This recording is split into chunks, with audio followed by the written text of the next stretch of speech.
तर नमस्कार मित्रांनो, गणपती डेकोरेशनचा हा दुसरा ब्लॉग आहे। तर या ब्लॉगमध्ये आपण जे नारळ बनवायचं आहे आपल्याला डेकोरेशनसाठी ते कसं बनवायचं आहे ते मी सांगणार आहे। तर सगळ्यात पहिले आपल्याला 2 टोपल्या पाहिजे यासाठी। तर टोपल्या या कामोडी टोपल्या आहे, तर त्या म्हणजे पूर्ण अशा याच्या असते काडीच्या। तर टिश्यू पेपर मी कुठे वापरायचं आहे ते पण तुम्हाला सांगणार आहे।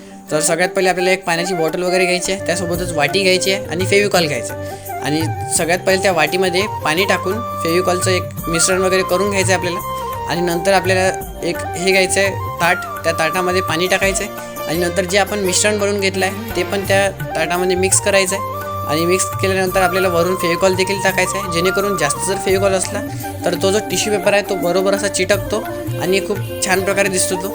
आणि नंतर आपल्याला जे वायरचं कनेक्शन करून घ्यायचं आहे ते आधीच करायचं आहे, कारण टिश्यू पेपर लावल्यानंतर आपल्याला वायर वगैरे ते नाही लावता येत आणि ते चांगलं पण दिसत, म्हणून सगळ्यात पहिलेच आपल्याला ते कनेक्शन वगैरे लाईटचं आधीच घेऊन घ्यायचं आहे, कारण लाईट तर खूप महत्त्वाचं आहे त्याच्यात। आणि लाईट वगैरे कनेक्शन झाल्यानंतर आपल्याला ताटामध्ये जे आपण पाणी वगैरे घेतलं त्याच्यात जे टिश्यू पेपर आहे तो असा भिजवून खूप मस्त प्रकारे लावायचा आहे, जेणेकरून तो चांगल्या प्रकारे जर लावला तर आपलं डेकोरेशन आणखी चांगलं दिसेल।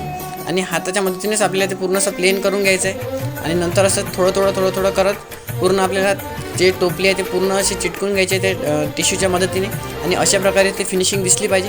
अशाच प्रकारे जे दुसरी टोपली असणार आहे आपली खालचा जो बेस असणार आहे त्याच्यात गणपतीचा चौरंग असणार आहे, म्हणून आपल्याला फक्त अवतीभोवतीच ते टिश्यू पेपर लावायचे। आणि नंतर जे बाकीचं डेकोरेशन आहे ते आपण तिसऱ्या ब्लॉगमध्ये बघू। आजच्यासाठी एवढंच, धन्यवाद।